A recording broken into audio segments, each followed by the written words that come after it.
রাজনীতিতে অনেক আলোচনার মাঝে একটা বড় আলোচনা সেটা হচ্ছে যে একদিন পরেই আমেরিকার একজন শক্ত প্রতিনিধি বাংলাদেশে আসছেন। তিনি সার্জিও গোর। তিনি ভারতে নিযুক্ত আমেরিকার রাষ্ট্রদূত এবং দক্ষিণ এশীয় অঞ্চলের দায়িত্বপ্রাপ্ত ব্যক্তি তিনি, অর্থাৎ বাংলাদেশেরও দায়িত্বপ্রাপ্ত। এবং সেই ক্ষেত্রে বলা যায় যে বাংলাদেশে আমেরিকার যে রাষ্ট্রদূত আছেন তার ওপরের অফিসার তিনি। সুতরাং এটা খুবই গুরুত্বপূর্ণ সফর। বিভিন্ন তথ্য অনুযায়ী আমরা যেটা জানতে পারছি, তিনি আসছেন 30 তারিখে এবং তিনি আসার সঙ্গে বাংলাদেশের রাজনীতির অনেক বড় সম্পর্ক রয়েছে। রাজনীতি তো রয়েছে, বাংলাদেশের আন্তদেশীয় সম্পর্কের ব্যাপার রয়েছে, প্রধানমন্ত্রীর সাম্প্রতিক চীন সফরে আমেরিকার উদ্বেগের ব্যাপার রয়েছে, বহু ব্যাপার রয়েছে। এবং অতি অবশ্যই বর্তমান সময়ে সবথেকে আলোচিত যে ব্যাপার, শেখ হাসিনার ফিরতে চাওয়া এবং তাকে ফিরতে দেয়া না দেয়া নিশ্চিত করে সেই আলোচনাও হবে। কারণ আমাদের কাছে যে তথ্য আছে, সার্জিও গোর যাদের সঙ্গে বসবেন সেটা সেরকম ইঙ্গিতই দিচ্ছে। চলুন একটু বুঝে ওঠার চেষ্টা করি সার্জিও গোরের এই আগমন বাংলাদেশের রাজনীতিতে কোনো বড় প্রভাব ফেলবে কিনা। থাকবেন পলিটিক্স টিভির নিয়মিত আয়োজনে।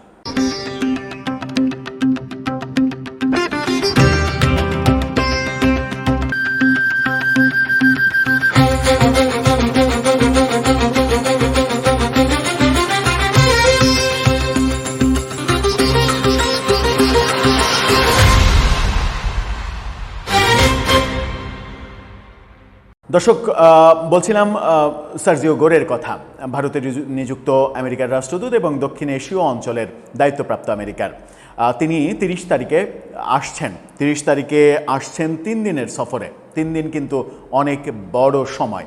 এই 3 দিনের সফরে তিনি অতি অবশ্যই প্রধানমন্ত্রীর সঙ্গে বৈঠক করবেন।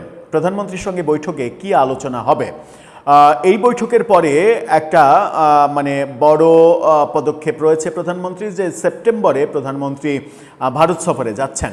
ব্রিক্সের সম্মেলনে ভারতের প্রধানমন্ত্রী নরেন্দ্র মোদীর আমন্ত্রণে তিনি যাচ্ছেন। সেপ্টেম্বরের 12-13 তারিখ এই সফর অনুষ্ঠিত হবে, সেরকম তথ্যই আমরা জানি।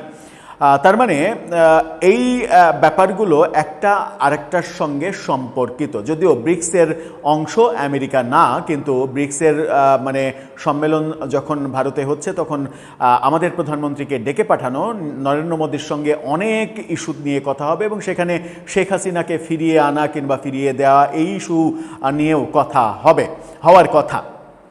সার্জিও গোর এসে কী করবেন? সার্জিও গোর এসে তার এই আশাটা খুবই গুরুত্বপূর্ণ। একটা ব্যাপার রয়েছে, আমাদের প্রধানমন্ত্রী সম্প্রতি চীন সফর করেছেন। চীন বাংলাদেশের অনেক ব্যাপারে নাক গলাচ্ছে কিংবা চীনকে নাক গলাতে দেওয়া হচ্ছে। এমনকি চীন করিডোর চেয়েছে, মায়ানমার হয়ে বাংলাদেশে করিডোর চেয়েছে, সেটাতে আমেরিকা অনেক বেশি উদ্বিগ্ন।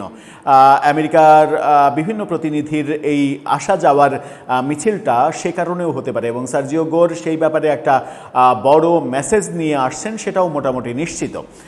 সেখানেই একটা ধাক্কা খেতে পারে চীনের সঙ্গে আমাদের সম্পর্ক তৈরির চেষ্টা। কারণ ডক্টর ইউনুস মেটিকুলাস ডিজাইনে আমেরিকার সঙ্গে যে বাণিজ্য চুক্তি করেছে, সেই বাণিজ্য চুক্তি কিন্তু আমাদের হাত পা বেঁধে দিয়েছে। আমরা ইচ্ছা করলেই আমেরিকার স্বার্থ ক্ষুণ্ণ হয় এরকম কোনো দেশের সঙ্গে কোনো অংশীদারিত্বে যেতে পারবো না। সার্জিও গোর আসবেন, তিনি প্রধানমন্ত্রীর সঙ্গে মিটিং করবেন, পররাষ্ট্রমন্ত্রী খলিলুর রহমানের সঙ্গে মিটিং করবেন। এরপর তিনি সবথেকে গুরুত্বপূর্ণ সেটা হচ্ছে রাজনৈতিক দলগুলোর সঙ্গে মিটিং করবেন। রাজনৈতিক দলগুলোর মধ্যে তিনি আওয়ামী লীগের সঙ্গেও মিটিং করবেন। এর আগে বিভিন্ন অতিথি প্রতিনিধি বাংলাদেশে এসে আওয়ামী লীগের সঙ্গেও মিটিং করেছেন এবং বাংলাদেশে অবস্থিত নর্ডিক অঞ্চলের রাষ্ট্রগুলোর রাষ্ট্রদূত তারা গোপনে সাবের হোসেন চৌধুরীর সঙ্গে দেখা করেছেন। এই আলোচনাগুলো কিন্তু ডক্টর ইউনুসের সময়ে প্রচণ্ড আলোচিত হয়েছিল। সার্জিও গোর আওয়ামী লীগের সঙ্গে মিটিং করবেন এরকমটা শোনা যাচ্ছে। তিনি আওয়ামী লীগের সঙ্গে মিটিং করবেন, জামাতের সঙ্গে করবেন, জাতীয় পার্টির সঙ্গে করবেন।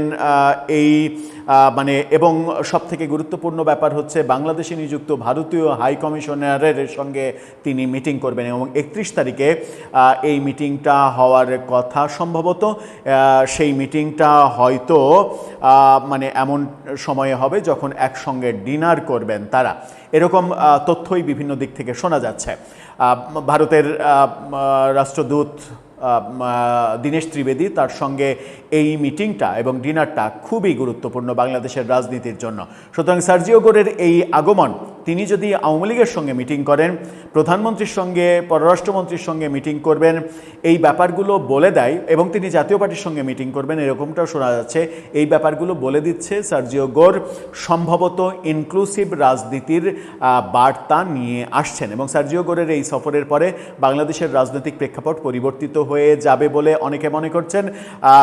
এবং আওয়ামী লীগের জন্য একটা ভালো খবর হতে পারে, সেটা হচ্ছে যে তাদের রাজনৈতিক যে নিষেধাজ্ঞা, সেই নিষেধাজ্ঞা মানে পর্যায়ক্রমে উঠে যেতে পারে এবং সেই যাওয়ার প্রক্রিয়াতে যাবে। কারণ এই মুহূর্তে আমেরিকার যে প্রশাসন, ডোনাল্ড ট্রাম্প প্রশাসন, এই ডোনাল্ড ট্রাম্প প্রশাসন জো বাইডেনের মতো বাংলাদেশে একপাক্ষিক আধিপত্য বিস্তার করুক কেউ, সেটা চান না। এবং ডোনাল্ড ট্রাম্প বাংলাদেশে চান একটা ইনক্লুসিভ পরিবেশ হোক, সবাই মিলে রাজনীতি করুক, রাজনীতি করার অধিকার সবার থাকুক, এই ব্যাপারগুলো তারা চান, এবং সেই বার্তা নিয়েই সার্জিও গোর আসছেন, সেরকমটাই শোনা যাচ্ছে।